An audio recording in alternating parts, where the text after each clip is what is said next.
Você vai se assustar quando souber quanto o Neymar faturou por cada minuto jogado com a camisa do Al Hilal. Vídeo de hoje do canal do Nicola traz essa conta e fala também sobre a chance dele voltar ao Santos em janeiro do ano que vem. Preciso te atualizar sobre o futuro de Yuri Alberto, novidade importante sobre renovações no São Paulo. Falo também sobre a polêmica folga no Palmeiras, que tem rendido críticas ao técnico Abel Ferreira. Para completar, novidades no Flamengo, as últimas do mercado, campanha espetacular do Fortaleza, John Textor correndo o risco de ver seu time rebaixado no exterior e muito mais.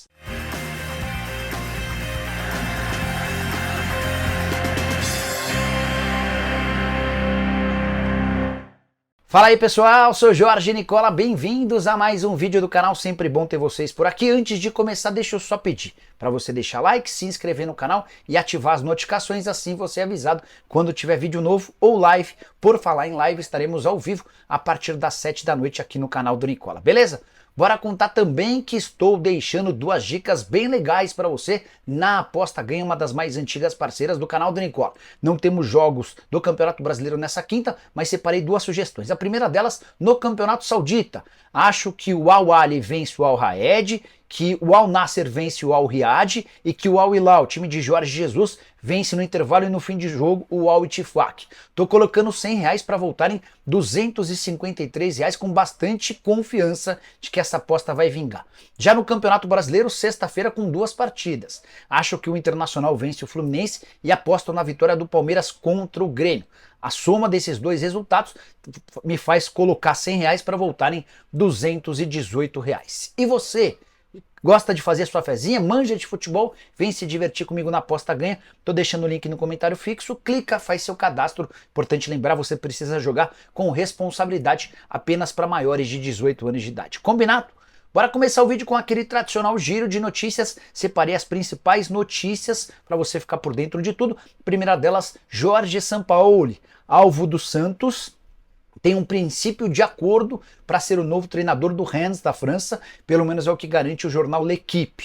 Importante contar também que a CBF prepara mudanças no calendário para a próxima temporada, e a principal alteração diz respeito ao início do Campeonato Brasileiro em março. Para isso, os estaduais podem ter seu início adiantado, eles estão na teoria programados para 15 de janeiro, é possível que o Campeonato Paulista, o Carioca, o Mineiro, comecem na primeira semana de janeiro. Ainda que na metade da temporada os jogadores tenham pelo menos 15 dias de férias durante a paralisação do Brasileirão por conta do Mundial de Clubes. Para completar o giro de notícias, quero te atualizar sobre o Vasco da Gama. Galdames não terá seu contrato renovado para a próxima temporada e a tendência é que o volante chileno vá jogar na Universidade do Chile. Já tem uma proposta para voltar para o seu país, atleta de 27 anos que não caiu no gosto do torcedor, também da comissão técnica e da diretoria. Bora de informação importante sobre o São Paulo. Estava lendo antes de gravar esse vídeo que Luiz Gustavo está perto de renovar seu contrato com o Tricolor. O que eu fiz? Mandei mensagem para uma pessoa super importante do São Paulo para perguntar em que pé estava essa negociação e a resposta é super importante. Abre aspas para essa minha fonte.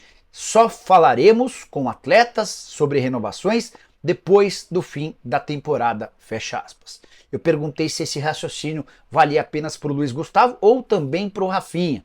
E essa pessoa do São Paulo afirmou que vale para todos os atletas. O Tricolor decidiu suspender qualquer tipo de negociação de renovação de contrato. No momento, a única exceção é o Henrique Carmo, o atacante da base que tem 17 anos de idade. O Tricolor tenta se apressar para renovar esse contrato. Confesso que fiquei surpreso com a notícia. Imaginava que o São Paulo fosse tentar renovar o mais rápido possível com o Luiz Gustavo. O Luiz e o Rafinha têm contrato até 31 de dezembro e vivem em situações diferentes. O Luiz Gustavo tem 41 jogos na atual temporada, 4 gols, titular absoluto, foi inclusive dele o primeiro gol na vitória contra o Bahia.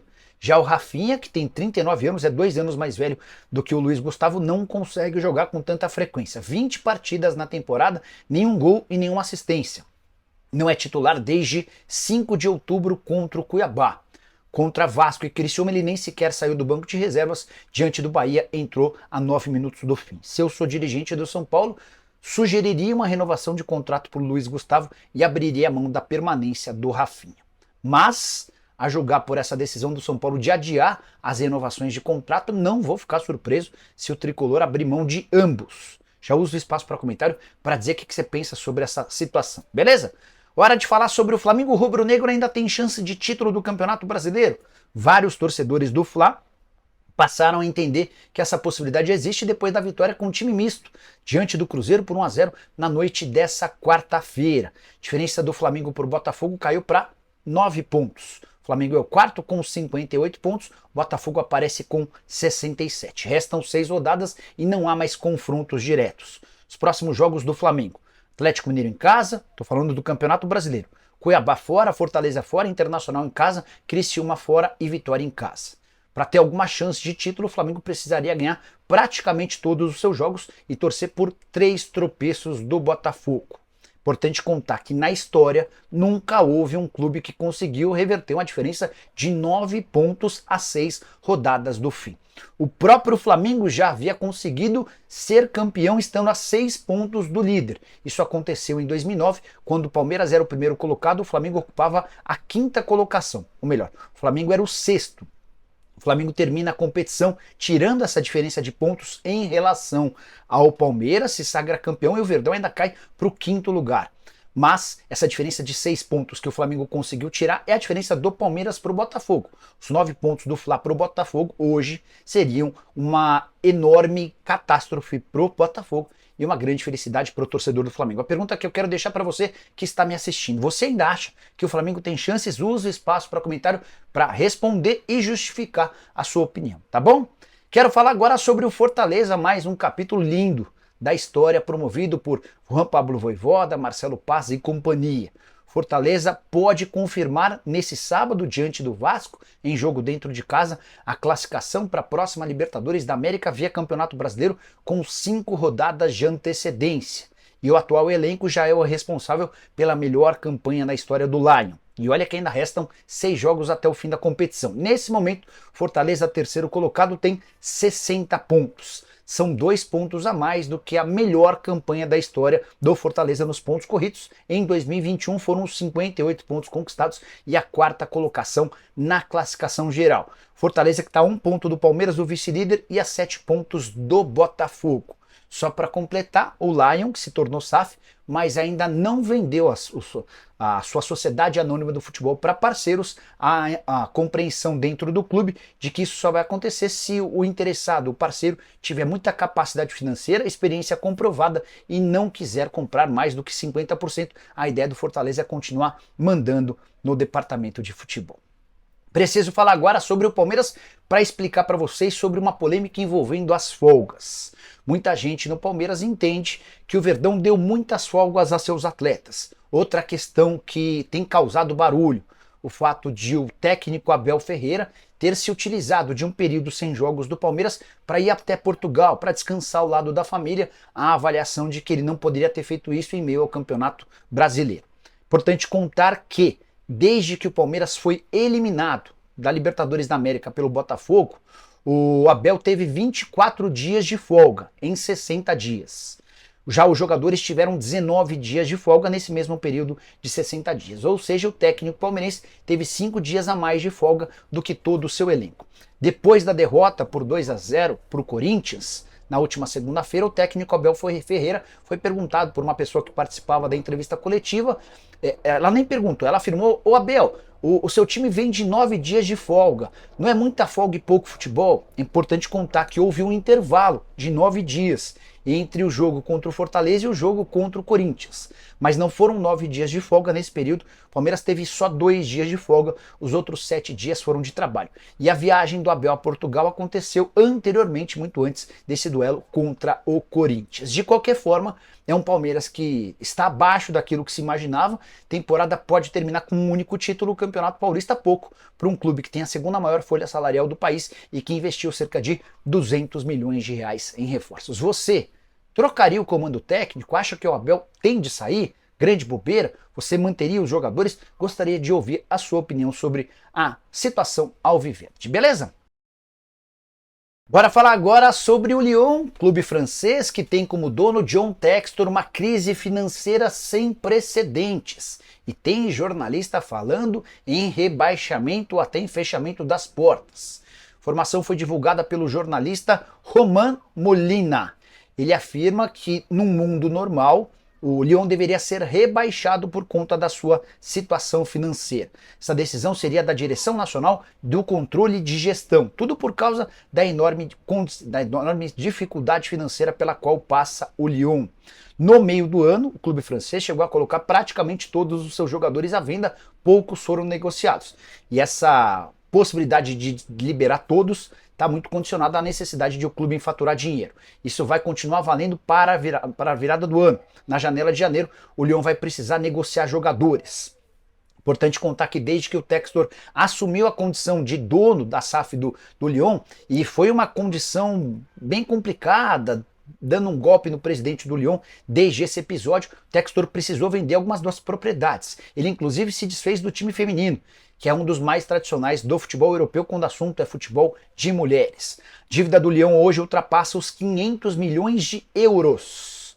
E eu tô curioso para saber cenas dos próximos capítulos, enquanto o torcedor do Botafogo tá super contente com a presença do norte-americano à frente do clube. O torcedor do Lyon tem torcido o nariz para as decisões de John Textor. Só para completar sobre o Lyon, informar que o Textor foi absolvido nessa quinta-feira pelo STJD por não entregar provas que incriminavam o árbitro. Você vai lembrar que ele havia feito uma série de acusações, o STJD esperava por essas provas que não apareceram. Existia o risco de punição, ela não acontecerá. Mas esse processo não tem nada a ver com aquele em que ele ainda vai ser julgado por manifestações de manipulação de resultado no Campeonato Brasileiro. Bora falar agora sobre Neymar. Você sabia que o atacante brasileiro ganhou perto de 2 milhões e 300 mil reais por cada minuto jogado com a camisa do Al Hilal? Número que assusta, né? E que mostra que ele ganha muito e tem jogado pouco. Foram só 7 partidas disputadas desde que ele foi contratado em agosto do ano passado. Essas 7 partidas lhe garantiram 531 minutos em campo. Lesão muito grave na temporada passada com a camisa da seleção brasileira, 1 ano de ausência. Volta ao Al Hilal, 2 partidas e uma lesão muscular que vai deixá-lo de fora entre 4 e 6 semanas. O Neymar tem um contrato de 320 milhões de euros por 2 temporadas. Isso equivale a dizer que ele ganha 160 milhões de euros por ano, ou 980 milhões de reais. Você divide por 12 e chega à conclusão de que o salário do Neymar é de 82 milhões de reais por mês. Ele está chegando para o seu 15º salário, o que equivale a dizer que o Neymar já vai embolsar 1 bilhão 230 milhões de reais com sua passagem pelo futebol saudita. Divide esse 1 bilhão 230 por 531 minutos e você chega à conclusão de que cada minuto do Neymar em campo lhe valeu 2 milhões e 300 mil reais. 7 jogos, 1 gol marcado, 2 assistências, números bem pouco promissores, até por isso existe uma especulação grande de que o Al Hilal não pretende renovar seu contrato, não, melhor, pretende dispensá-lo no fim desse ano, nem utilizando nos últimos 6 meses de contrato. O vínculo se encerra em junho do ano que vem. Essa informação foi divulgada por um programa de TV da emissora saudita que detém os direitos de transmissão do campeonato nacional. Só para completar, o Neymar veio ao Brasil para comemorar o aniversário de 1 ano da filha, a Mavi, e cresce a especulação de que ele pode virar reforço do Santos em janeiro. Caberia no seu time do coração? O que você pensa sobre Neymar jogando por aqui a partir do ano que vem? Bora fechar o vídeo para falar sobre Yuri Alberto, o atacante do Corinthians, será ou não vendido em janeiro. O presidente Augusto Melo deu uma entrevista nessa semana assegurando que não tem a intenção de negociá-lo. É óbvio que ele vai dizer isso, até porque se ele anuncia a sua intenção de se desfazer do seu centroavante que vive ótima fase, além de desvalorizar o Yuri Alberto, ele ainda pode criar problemas com o torcedor. Mas o André Cury, representante do Yuri, não esconde que trabalha nos bastidores para que o negócio saia em janeiro. O West Ham da Inglaterra está procurando um centroavante em território brasileiro. Na prioridade é o Igor Jesus, jogador do Botafogo. O Yuri Alberto aparece como uma segunda alternativa. E a boa fase do atacante corintiano deve lhe valer pelo menos 2 ofertas. Além dessa negociação com o West Ham, há um outro interessado, ainda não consegui descobrir de qual país.